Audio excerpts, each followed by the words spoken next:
Hari ke-43, bacaan diambil dari Bilangan 11 ayat 1 sampai 35, Bilangan 12 ayat 1 sampai 16, dan Bilangan 13 ayat 1 sampai 33.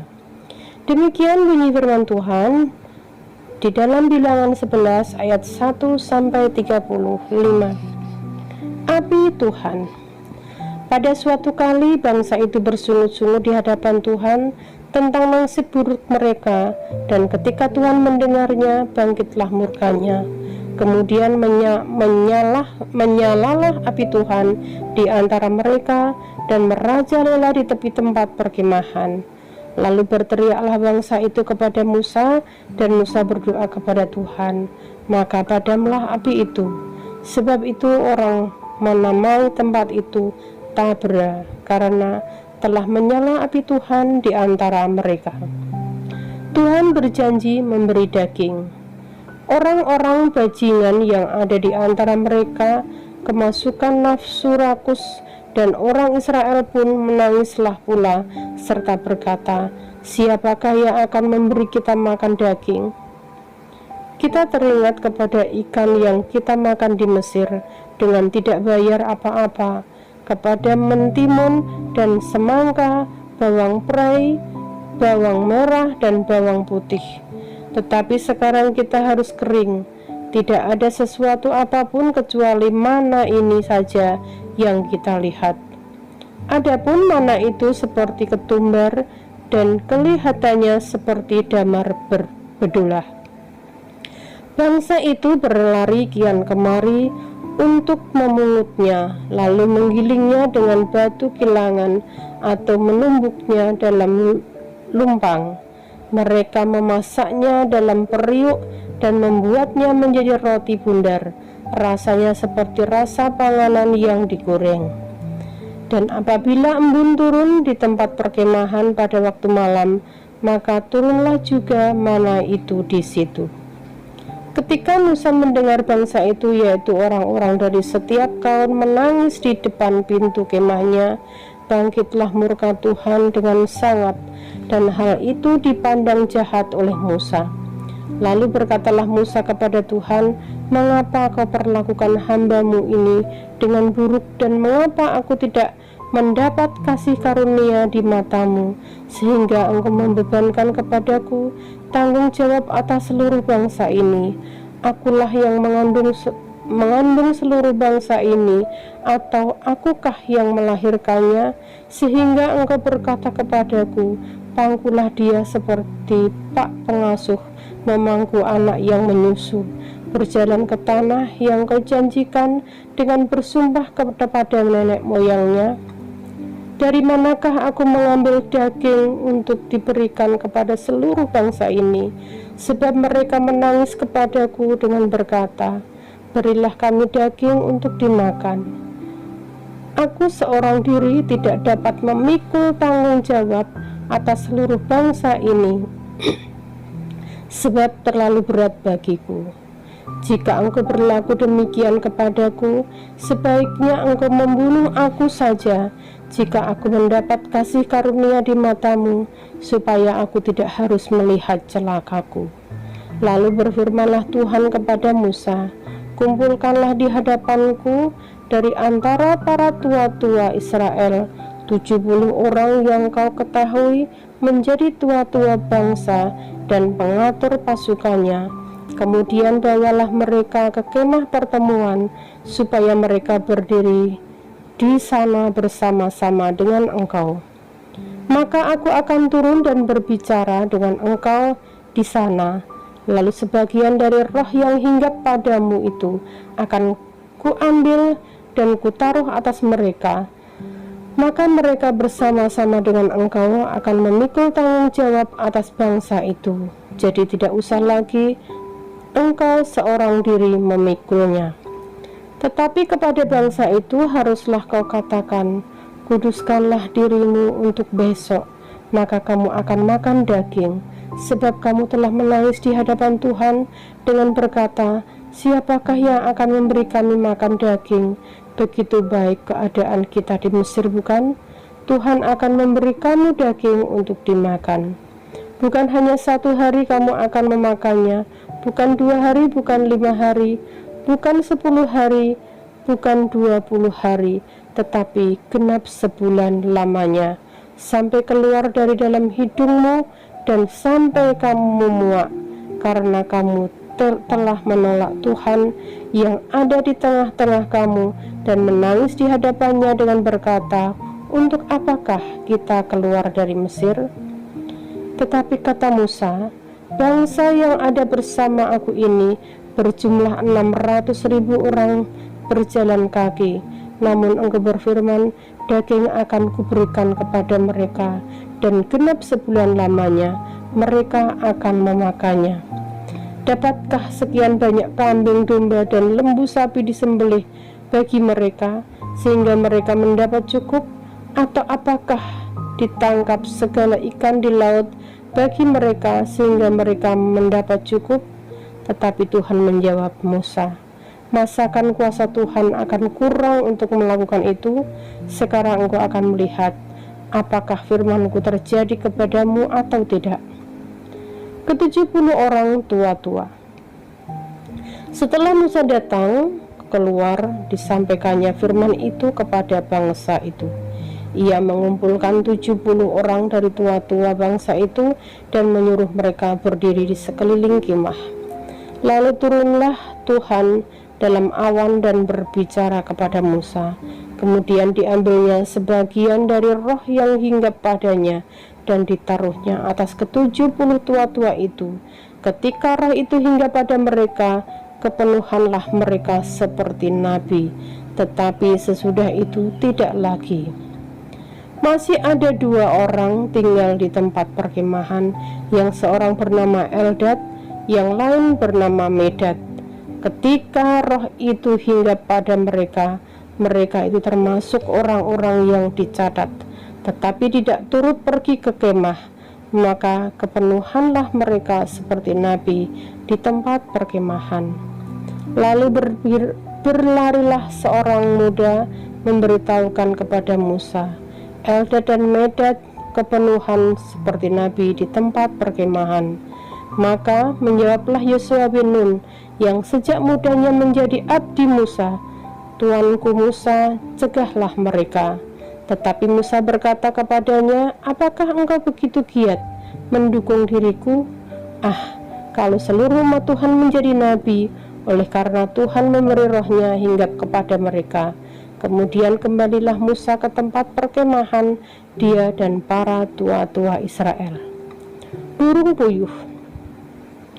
Lalu bertiuplah angin yang dari Tuhan asalnya, dibawanyalah burung-burung puyuh dari sebelah laut, dan dihamburkannya di atas tempat perkemahan dan di sekelilingnya, kira-kira sehari perjalanan jauhnya ke segala penjuru, dan kira-kira 2 hasta tingginya dari atas muka bumi. Lalu sepanjang hari dan sepanjang malam itu dan sepanjang hari esoknya, bangkitlah bangsa itu mengumpulkan burung-burung puyuh itu. Setiap orang sedikit-dikitnya mengumpulkan 10 homer. Kemudian mereka menyebarkannya lebar-lebar sekeliling tempat perkemahan. Selagi daging itu ada di mulut mereka sebelum dikunyah, maka bangkitlah murka Tuhan terhadap bangsa itu, dan Tuhan memukul bangsa itu dengan suatu tulah yang sangat besar. Sebab itu dinamailah tempat itu Kibrot Ta'awa, karena di sanalah dikuburkan orang-orang yang bernafsu rakus. Dari Kibrot Ta'awa berangkatlah bangsa itu ke Haserot, dan mereka tinggal di situ. Bilangan 12 ayat 1 sampai 16. Pemberontakan Miriam dan Harun. Miriam serta Harun mengatai Musa berkenaan dengan perempuan Kus yang diambilnya, sebab memang ia telah mengambil seorang perempuan Kus. Kata mereka, sungguhkah Tuhan berfirman dengan perantaraan Musa saja?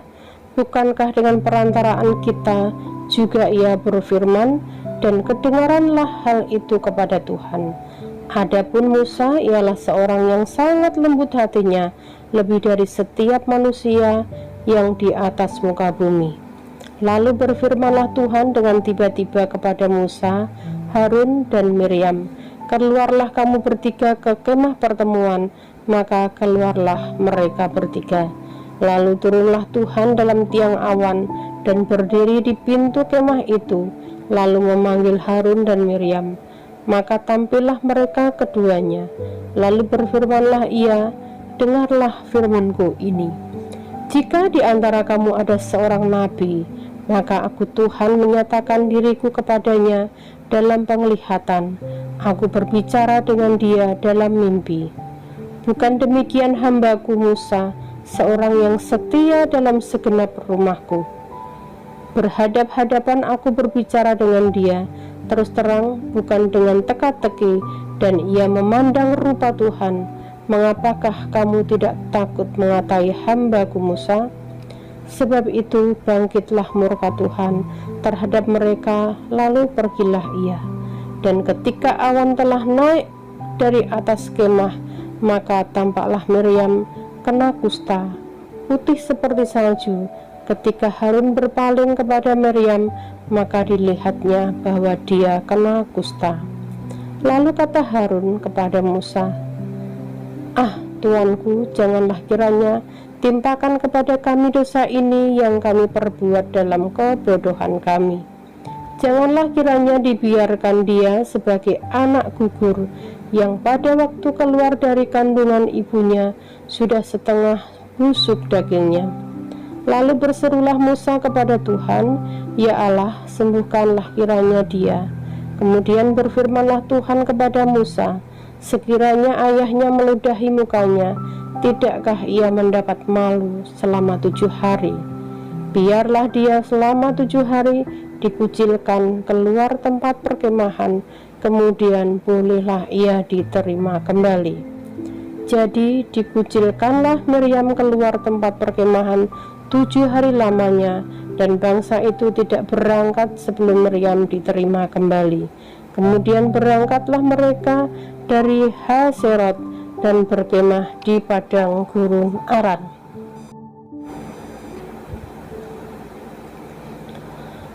Bilangan 13 ayat 1 sampai 33. Ke-12 pengintai. Tuhan berfirman kepada Musa, "Suruhlah beberapa orang mengintai tanah Kanaan yang akan kuberikan kepada orang Israel dari setiap suku nenek moyang mereka. Haruslah kau suruh seorang, semuanya pemimpin-pemimpin di antara mereka." Lalu Musa menyuruh mereka dari padang gurun Paran. Sesuai dengan titah Tuhan, semua orang itu adalah kepala-kepala di antara orang Israel. Dan inilah nama-nama mereka: dari suku Ruben, Syamura bin Sakur; dari suku Simeon, Safat bin Hori; dari suku Yehuda, Kaleb bin Yefune; dari suku Isakar, Yigal bin Yusuf; dari suku Efraim, Hosea bin Nun; dari suku Benyamin, Palti bin Rafu; dari suku Sebulon, Gadiel bin Sodi; dari suku Yusuf, yakni dari suku Manase, Gadi bin Susi; dari suku Dan, Amiel bin Gemali; dari suku Aser, Setur bin Mikael; dari suku Naftali, Nahbi dan Wofsi; dari suku Gad, Guel bin Maki. Itulah nama orang-orang yang disuruh Musa untuk mengintai negeri itu, dan Musa menamai Hosea bin Nun itu Yosua. Maka Musa menyuruh mereka untuk mengintai tanah Kanaan. Katanya kepada mereka, "Pergilah dari sini ke tanah Negeb, dan naiklah ke pegunungan, dan amat-amatilah bagaimana keadaan negeri itu.